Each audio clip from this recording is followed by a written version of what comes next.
देखो जैसे ये क्वेश्चन हमें करना है x की पावर 2/3 x माइनस 3, इसमें भी हमें मैक्सिमम मिनिमम क्या मतलब हम पूरे फंक्शन को एनालाइज कर लेते हैं और उसके बाद उससे संबंधित कोई भी क्वेश्चन वो पूछे हम आसानी से कर पाते हैं, क्योंकि उसका जब ग्राफ बन जाता है ना तो ऐसे उसकी जरूरत आगे भी पड़ेगी। हम लोग पढ़ेंगे एरिया ऑफ बाउंड्री रीजन, तो कई बार ये क्वेश्चन वहां भी हमारे काम आ जाते हैं।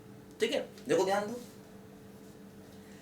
पहले तो देखें इस फंक्शन का डोमेन होगा x बिलोंग्स टू r, क्योंकि देखो x की पावर 2/3 हमेशा डिफाइन है, x चाहे पॉजिटिव हो चाहे नेगेटिव। कि देखो ये वाला पावर ऑड है, अपॉन वाला पावर ऑड है ना, तो x की पावर 2/3 हमेशा डिफाइन है। ठीक है, और ये तो हमेशा डिफाइन है, x बिलोंग्स टू r हो गया। देखो अब सबसे पहले इंक्रीजिंग डिक्रीजिंग के लिए हम इसका डिफरेंशिएशन निकालें तो f डैश x क्या होगा, देखो पहला फंक्शन दूसरे का डिफरेंशिएशन 1 प्लस दूसरा फंक्शन पहले का डिफरेंशिएशन x की पावर -1/3। देखो x की पावर 2/3 और 2/3 x की पावर 1/3 और देखो x माइनस 3, ऐसा हो गया। देखो अब देखो क्या हुआ, ये एलसीएम ले लिया तो 3 इंटू एक्स, क्योंकि जब ये मल्टीप्लाई होगा तो x होगा और plus 2 into X minus 3 upon 3 x की पावर 1/3। देखो ये अपना f डैश x आ गया। ठीक, ये से मल्टीप्लाई हो गया, देखो 3x हो गया, 2/3 1/3 पावर ऐड होके x plus 2 into X minus 3 upon this. देखो ये हो गया f dash x equal to, देखो 3x 2x क्या हो गया बोलो 5x और -6 अपॉन 3x की पावर 1/3। देखो यहां से क्या मिला हमें, देखो एक पॉइंट तो मिलेगा 6/5 जहां पर डिफरेंशिएशन 0 होगा। अगर हम f डैश x को 0 कर दें तो x मिलेगा 6/5। देखो यहां पर डिफरेंशिएशन 0 होगा और एक पॉइंट मिलेगा 0 जहां पर f डैश x इंफिनिटी हो जाएगा। ध्यान देना है ना, यहां पर देखो f डैश x इंफिनिटी हो जाएगा 0 पर, है ना। क्या होगा, देखो अगर हम 0 के राइट से जाएंगे तो 0 के राइट का मतलब देखो एक्चुअली 0 के आसपास ये तो निगेटिव है पूरा, और 0 के राइट से जाएंगे तो ये पॉजिटिव होगा, तो कुल मिला के माइनस इंफिनिटी हो जाएगा। मतलब 0 के राइट में देखेंगे तो f डैश x हो जाएगा माइनस इंफिनिटी, और अगर 0 के लेफ्ट में देखेंगे, अगर हम 0 के देखो लेफ्ट में देखेंगे तो क्या होगा, देखो f डैश x, देखो 0 के आसपास एक्चुअली ये तो निगेटिव ही होगा, क्योंकि अगर हम 0 पर देखेंगे तो वैल्यू -6 है, तो 0 के आसपास देखो ये निगेटिव होगा। x को निगेटिव साइड से देखोगे तो ये भी निगेटिव होगा, तो कुल मिला के f dash x plus infinity जाएगा। ध्यान दो, तो 0 पर राइट हैंड डेरिवेटिव है minus infinity, left hand derivative है इंफिनिटी। देखो ध्यान दो, मतलब इस तरह से भी हम लोग राइट हैंड डेरिवेटिव और लेफ्ट हैंड डेरिवेटिव निकाल सकते हैं, क्योंकि एक्चुअली फंक्शन कंटिन्यूअस है। देखो 0 पर देखो ये एक्चुअली क्या हो रहा है, ये शॉर्टकट मेथड ऑफ डिफरेंशिएबिलिटी ही है जो हम यहाँ पर लगा रहे हैं, क्योंकि देखो फंक्शन यहाँ पर 0 पर कंटिन्यूअस है इसलिए इसको लगा रहे हैं, है ना। तो इंफिनिटी या माइनस इंफिनिटी इसको हम देख रहे हैं। ठीक है, तो देखो क्या होगा यहाँ पर, जैसे अगर हम राइट हैंड डेरिवेटिव और लेफ्ट हैंड डेरिवेटिव निकालेंगे तब भी देखो वो यही आएंगे, चाहे हम निकाल के देख सकते हैं। ठीक है, देखो क्या होगा, अब जैसे अगर हम राइट हैंड डेरिवेटिव और लेफ्ट हैंड डेरिवेटिव निकालेंगे ना तब भी वो यही आएंगे। देखो जैसे निकालते हैं, देखो 0 पर मान लो हम राइट हैंड डेरिवेटिव निकालें तो कैसे निकालते थे राइट हैंड, देखो a को 0 रख दो तो limit h tending to 0 f of 0 plus h यानी fh minus fa upon h, पता है ना राइट हैंड डेरिवेटिव का formula f of a plus h minus fa upon h, a की प्लेस पर 0 रख दिया क्योंकि 0 पर निकालना है, इसीलिए 0 पर निकालना है इसलिए 0 रख दिया। देखो fh का मतलब क्या हुआ, देखो ध्यान दो, h की पावर 2/3 h माइनस 3, देखो f0 0 हो जाएगा, f0 की वैल्यू मतलब x बराबर 0 पर देखो y 0 हो जाएगा।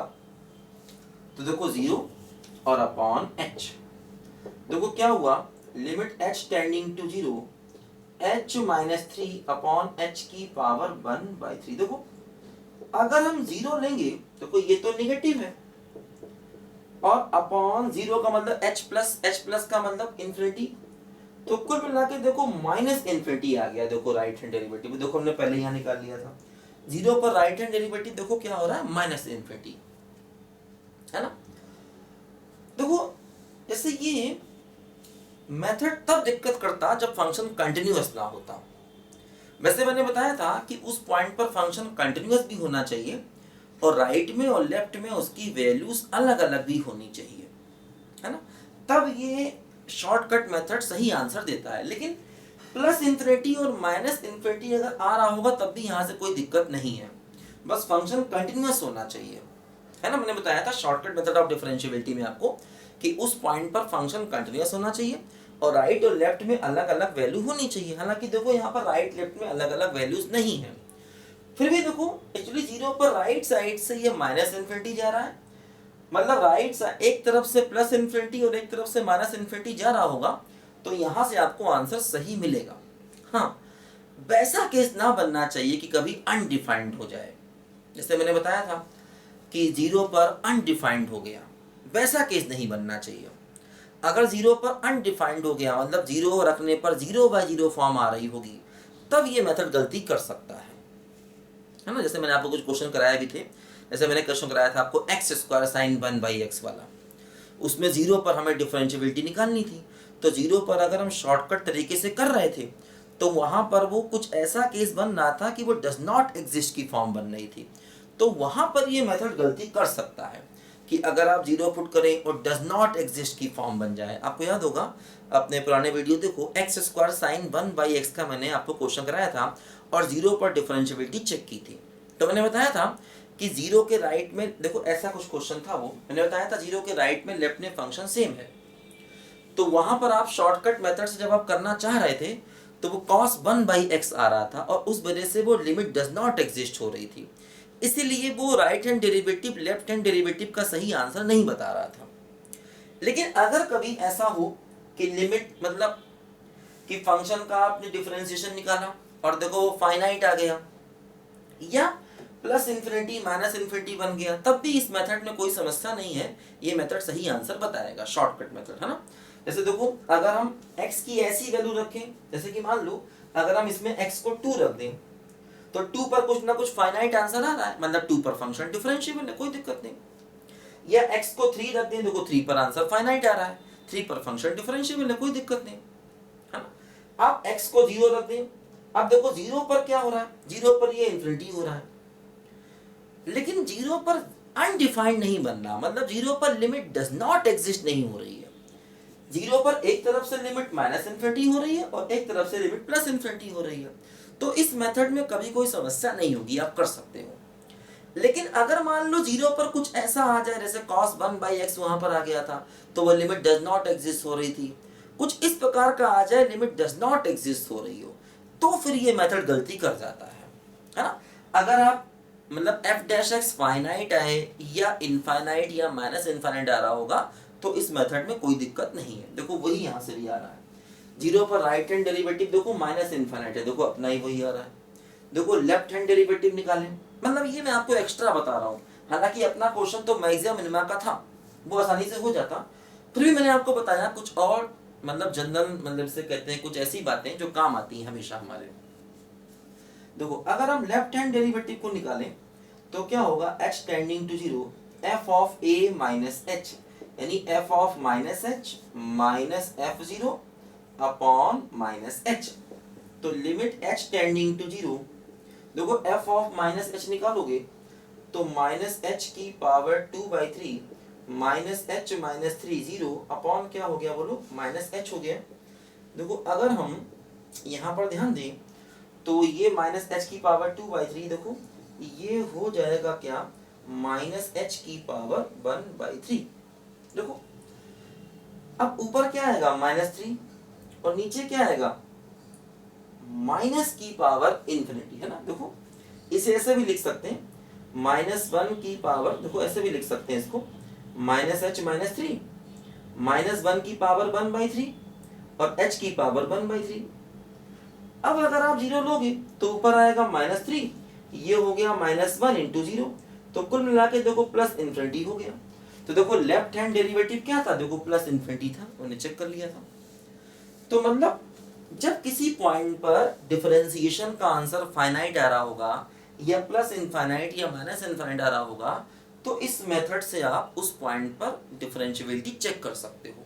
मतलब डायरेक्ट डिफरेंशिएट कर दो, बस समझ में आ जाएगा कि फंक्शन डिफरेंशिएबल है कि नहीं, है ना। जैसे आपने देखो इस फंक्शन की आपको डिफरेंशिएबिलिटी चेक करनी थी, तो देखो आपने देखा कि f डैश x ये है। अब जीरो पर एक तरफ का डेरिवेटिव इनफाइनाइट, एक तरफ का माइनस, मतलब जीरो पर डिफरेंशिएबल नहीं है, ये कंफर्म है। जीरो पर ये फंक्शन डिफरेंशिएबल नहीं आएगा, अगर आप इस मेथड से करोगे तब भी जीरो पर ये फंक्शन डिफरेंशिएबल नहीं आएगा। हाँ, जीरो के अलावा देखो हर जगह डिफरेंशिएबल है, कोई दिक्कत नहीं। आप 2 ले लो, 3 ले लो, 4 ले लो, -1 ले लो, -2 ले लो, -1 लाख ले लो, हर पॉइंट पर देखो ये डिफरेंशिएबल है, क्योंकि हर पॉइंट पर इसका f डैश x फाइनाइट आ रहा है ना। हर पॉइंट पर इसका f डैश x फाइनाइट आ रहा है, तो हर पॉइंट पर डिफरेंशिएबल है। लेकिन जीरो पर एक तरफ का डेरिवेटिव माइनस इनफाइनाइट, एक तरफ का प्लस इनफाइनाइट, इसलिए जीरो पर डिफरेंशिएबल नहीं कहा जाएगा। और देखो एक तरफ से डेरिवेटिव माइनस इनफाइनाइट, एक तरफ से प्लस इनफाइनाइट, मतलब जीरो पर देखो कस्प होगा, कस्प। इसका जिक्र मैंने पहले भी किया था आपको कई जगह पर, ठीक है। तो देखो ध्यान देना कि हम लोग इसका मैक्सिमम मिनिमा चेक करना चाह रहे थे, तो ये कुछ एडिशनल बातें मैंने आपको समझाई बीच बीच में, जिससे कि हमको और भी नॉलेज होती रहे। यहां पर देखो ध्यान दो, अब हम ये चेक करें कि आखिर देखो ये दोनों पॉइंट्स हमको मिले। एक पॉइंट मिला है देखो हमें 6/5, जिस पर डिफरेंशिएशन 0 है, और एक पॉइंट मिला है x बराबर 0, जिस पर डेरिवेटिव एग्जिस्ट नहीं करता। तो देखो इन दोनों ही पॉइंट्स पर ये फंक्शन अपना कंटिन्यूअस है, ध्यान दो। तो इन दोनों ही पॉइंट्स पर हम फर्स्ट डेरिवेटिव टेस्ट लगा सकते हैं, है ना। दोनों पर ही देखो फर्स्ट डेरिवेटिव टेस्ट लगा सकते हैं। देखो ध्यान दो, जैसे 6/5 के लेफ्ट में जाओगे, देखो ये 6/5 के आगे ये वैल्यू पॉजिटिव होगी, क्योंकि देखो अगर हम 5x - 6 को पॉजिटिव करें तो x क्या आएगा, ग्रेटर देन 6/5। तो 6/5 के आगे ये पॉजिटिव होगा, 6/5 के आगे देखो ये नेगेटिव होगा। तो 6/5 के पीछे का ये नेगेटिव, और ये तो पॉजिटिव है, क्योंकि देखो जीरो के आगे हर जगह पॉजिटिव। तो कुल मिला के f डैश x हो गया क्या, बोलो, नेगेटिव। 6/5 के पीछे देखो ये नेगेटिव और ये पॉजिटिव, तो कुल मिला के नेगेटिव। अगर हम 6/5 के आगे जाएंगे तो क्या होगा, देखो ये पॉजिटिव और ये भी पॉजिटिव, तो देखो f डैश x हो गया पॉजिटिव। तो देखो 6/5 के पीछे डेरिवेटिव नेगेटिव, आगे पॉजिटिव, मतलब 6/5 पर क्या हो गया, बोलो, लोकल मिनिमा। तो 6/5 पर बोलो क्या हो गया, लोकल मिनिमा हो गया, ध्यान दीजिए, ठीक। अच्छा अब देखो जीरो पर आ जाए। देखो जीरो के पीछे अगर जाएंगे हम लोग, तो जीरो के पीछे देखो जीरो के आसपास ये तो पूरा नेगेटिव है, जीरो के पीछे ये नेगेटिव, तो नेगेटिव नेगेटिव क्या हो जाएगा, बोलो, पॉजिटिव। तो f डैश x हो जाएगा पॉजिटिव, ठीक है। वो देखो यहीं से हमने देख लिया था। और अगर हम जीरो के आगे जाएंगे तो ये पॉजिटिव है और ये तो खैर नेगेटिव है, तो कुल मिला के पूरा का पूरा क्या हो जाएगा, बोलो, नेगेटिव हो जाएगा, क्योंकि जीरो के आसपास ये टर्म देखो नेगेटिव है। x को जीरो से थोड़ा सा ज्यादा लो या थोड़ा सा कम लो, ये पूरा टर्म नेगेटिव ही रहेगा। तो मतलब देखो जीरो के लेफ्ट में डिफरेंशिएशन पॉजिटिव और राइट में डिफरेंशिएशन नेगेटिव, मतलब जीरो क्या हो गया, बोलो, जीरो के लेफ्ट में डिफरेंशिएशन पॉजिटिव, राइट में नेगेटिव, मतलब जीरो क्या हो गया, बोलो, लोकल मैक्सिमा हो गया, लोकल मैक्सिमा। क्योंकि देखो जीरो के लेफ्ट में डिफरेंशिएशन पॉजिटिव और राइट में डिफरेंशिएशन नेगेटिव, तो देखो इन दोनों पॉइंट्स पर लोकल मिनिमा, लोकल मैक्सिमा, ये बात हमको समझ में आ गई। अब हम चाहे तो इसका ग्राफ भी बना सकते हैं आसानी के साथ में, बनाते हैं, देखो क्या होगा, देखो 0 पर y 0 है और 3 पर भी देखो y 0 होगा। x बराबर 3 पर भी y 0 होगा। 0 पर y 0 है और देखो 3 पर भी यहां से y 0 होगा। ठीक, 6y 5 पर देखो ये डिफरेंशिएशन 0 है। 6y 5 पर डिफरेंशिएशन 0 है। देखो 6y 5 के पीछे फंक्शन डिक्रीजिंग है ना। 6y 5 के पीछे फंक्शन डिक्रीजिंग है ना। 0 पर y 0 हो रहा है, 6y 5 के देखो पीछे फंक्शन डिक्रीजिंग है। हाँ देखो 6y 5 के पीछे देखो फंक्शन डिक्रीजिंग है ना। मतलब अगर हम x को 6y 5 रखेंगे देखो फंक्शन की वैल्यू निगेटिव आएगी। देखो अगर आप x को 6y 5 ले लो देखो y निगेटिव आएगा। देखो 6y 5 पर y निगेटिव आएगा। तो मतलब देखो ये ग्राफ कुछ ऐसे करके आएगा। 3 पर देखो ध्यान दो, यहां पर ऐसे करके 3 पर y 0 हो रहा है, 0 पर y 0 है और 3 पर y 0 है। अब देखो 6y 5 के पीछे फंक्शन डिक्रीजिंग है। 6y 5 है ना, ये देखो 0 पर लोकल मैक्सिमा है ना। 0 के आगे देखो फंक्शन इंक्रीजिंग है। 0 के पीछे फंक्शन इंक्रीजिंग है, सॉरी 0 के पीछे फंक्शन इंक्रीजिंग है। हाँ 0 के पीछे देखो फंक्शन इंक्रीजिंग है। 0 के पीछे फंक्शन इंक्रीजिंग है और 0 पर देखो कस्प है ना। देखो 0 के पीछे फंक्शन इंक्रीजिंग है और देखो 6y 5 के पीछे देखो 0 के आगे है ना। देखो 0 के पीछे f डैश x पॉजिटिव मतलब फंक्शन इंक्रीजिंग था। ठीक है, 0 के पीछे देखो फंक्शन इंक्रीजिंग था और देखो 0 के आगे फंक्शन डिक्रीजिंग है और 6y 5 के पीछे मतलब हम कह सकते हैं 0 से लेकर के 6y 5 तक फंक्शन डिक्रीजिंग है। देखो 0 के आगे भी डिक्रीजिंग है और 6y 5 के पीछे भी डिक्रीजिंग है ना। 0 के आगे भी डिक्रीजिंग है और 6y 5 के पीछे भी डिक्रीजिंग है। तो 0 से लेकर के देखो 6y 5 तक फंक्शन डिक्रीजिंग है। 6y 5 के आगे देखो फंक्शन हो गया इंक्रीजिंग, देखो इंक्रीज कर गया और 3 पर y 0 है और फिर देखो ये इंफिनिटी पर निकल गया। ऐसा देखो यहां पर हो रहा है। ठीक है, ये देखो यहां पर इस तरह से ग्राफ ये बनेगा। ध्यान दो, देखो 0 पर आ गया क्या, 0 पर देखो आ गया लोकल मैक्सिमा और 6y 5 पर देखो डिफरेंशिएशन 0 है तो 6y 5 पर देखो आ गया लोकल मिनिमा है ना। और 6y 5 के आगे देखो फंक्शन इंक्रीज कर गया।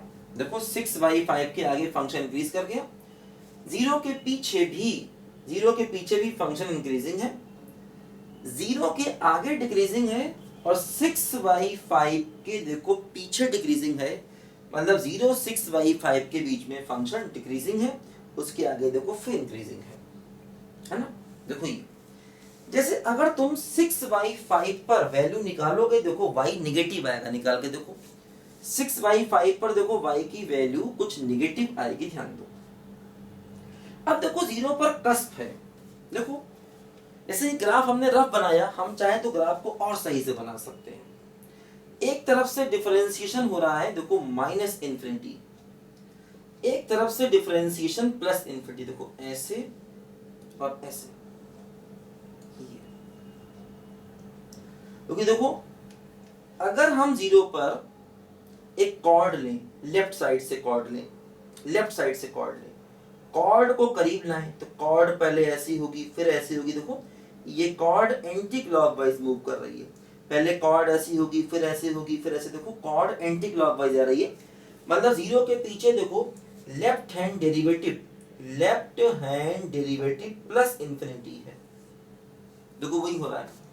अच्छा अगर हम जीरो के आगे कॉर्ड लें, देखो कॉर्ड ऐसे है, फिर देखो कॉर्ड ऐसे थी, फिर कॉर्ड ऐसे हो गई, मतलब देखो ये जो कॉर्ड है वो क्लॉकवाइज मूव कर रही है। इसका मतलब देखो right hand derivative minus infinity है। देखो राइट हैंड डेरिवेटिव क्या हो रहा है बोलो, माइनस इंफिनिटी। तभी देखो ग्राफ की शेप ऐसे होगी, ऐसे और ऐसे। देखो ये ग्राफ की शेप यहाँ पर आएगी ऐसे और ऐसे। देखो ये कस्प है जीरो पर, मतलब जीरो पर टेंजेंट है, जीरो पर टेंजेंट है, लेकिन जीरो पर फंक्शन नॉट डिफरेंशिएबल है। और जीरो पर लोकल मैक्सिमा भी देखो है, 6/5 पर लोकल मिनिमा है। अब लिमिट और देख ली जाए तो बिल्कुल एग्जैक्ट ग्राफ अपना बन जाएगा। तो देखो जैसे मैक्सिमा मिनिमा का सवाल बिना ग्राफ के हो गया था, मतलब जैसे आईआईटी एग्जाम में आप परेशान मत हो, आपको ग्राफ नहीं बनाना पड़ेगा। जैसे आईआईटी एग्जाम में अगर आप ग्राफ नहीं बनाओगे तो कोई दिक्कत नहीं आने वाली, मतलब ग्राफ सिर्फ मैं आपको नॉलेज के लिए सिखा रहा हूँ। जैसे आईआईटी एग्जाम में अगर आप इस ग्राफ को नहीं बनाओगे तो कोई समस्या नहीं, बस मैं बता रहा हूँ कि देखो फंक्शन का जिससे आपको एनालिसिस हो जाए, कंप्लीटली एनालिसिस, जिससे कि कभी हमें इस प्रकार के फंक्शन से डर ना लगे आगे कभी भी फ्यूचर में। इस टाइप के जितने फंक्शन आएंगे हम आसानी से कर लेंगे, उनके ग्राफ बना लेंगे जरूरत पड़ेगी तो, है ना। तो ये मैं आपको थोड़ा सा एनालिसिस सिखा रहा हूँ कि कैसे आप जो है वो इस चीज को देखोगे, है ना। इसलिए मैं आपको बता रहा हूँ ये चीजें, जिससे कि आप इन चीजों से कभी डरे नहीं, ध्यान दो, है ना, जिससे कभी आप इन चीजों से डरे नहीं। तो मतलब ग्राफ कोई जरूरी नहीं है बनाना। जैसे आपको इंक्रीजिंग डिक्रीजिंग का सवाल करना हो, मैक्सिमा मिनिमा का सवाल करना हो, सारे सवाल देखो बिना ग्राफ के हो जाएंगे। हाँ अगर रेंज पूछ लिया तो अलग बात है, तो वैसे इस टाइप के सवालों की रेंज पूछता नहीं है, पूछ लिया तो ग्राफ आपको मालूम है ना। इस टाइप के सवालों की रेंज को नहीं पूछता जनरली, और अगर पूछ भी लिया तब भी आप कर सकते हो आसानी से, ठीक है। तो देखो अब हम अगर इसकी लिमिट को निकालें तो हम और भी कंफर्म हो जाएंगे अपने ग्राफ को लेकर के। देखो ध्यान दो,